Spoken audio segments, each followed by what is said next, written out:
បងប្អូនបាទដែលចង់បានឡានវិតពណ៌សឆ្នាំ2013បាទតម្លៃធូរមកយកមកคืนនេះបានបាទនេះឆ្នាំ2013ពណ៌សបាទយើងមានតម្លៃគុជហើយណាបាទនិយាយចំទៅឡានដែលចេញពី Top Auto គឺមានការតម្លើងគុជរួចរាល់បាទតម្លើងក្តោបរួចរាល់បិទ UV រួចរាល់បាទចាស់ខាងក្នុងវិញបាទអូប្រភេទហុងខ្មៅបាទតម្លើងមួយ Android ចូលហើយនេះស្បែកពុកស៊ីនពីជប៉ុនមកណាបាទនេះមានតែមបាទមានអក្សរនៅលើស្បែកពុកស្រាប់ហ្មងបាទអញ្ចឹងឡាននេះគឺធូរស្បែកពុកយើងមានកម្រា VIP មួយ Android ជាមួយនឹងកម្រាបាត់ VIP ហើយនឹងកម្រាតាប់ឡូសូមជាកូដផ្សេងបាទហើយជាពិសេសខ្ញុំ free ទៅលើផ្លាកលេខទៀតបងប្អូនណាបាទដែលចង់បានពណ៌សឆ្នាំផលិត2013ដែលជាប្រភេទសោតេលេណាបាទបងប្អូន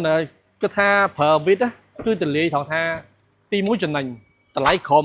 10000ទី2ឡានស្អាតទី3ឡានស្លឹកពុនអញ្ចឹងបងប្អូនយកទៅធ្វើផ្លាកលេខគឺឈ្មោះបងប្អូនពេលដែលបងធ្វើផ្លាកលេខគឺឈ្មោះរបស់បងប្អូនជាម្ចាស់ទី1ស្រុកខ្មែរហ្មងអញ្ចឹងបាទអញ្ចឹងសម្រាប់វិតមួយគ្រឿងនេះគឺតម្លៃល្អក្រម10000មានការធានា3ខែទៅលើម៉ាស៊ីនប្រព័ន្ធភ្លើងប្រអប់លេខពាក់ព័ន្ធជាមួយនឹងការបោរំលោះវាយដូរទិញលុយសុតគឺកាលយើងខ្ញុំគឺតម្លៃដូចគ្នាបាទអត់មានបែងចែកតម្លៃផ្សេងទេណាបាទចង់បានវិតមកយកនៅ Top Auto បាទអរគុណច្រើន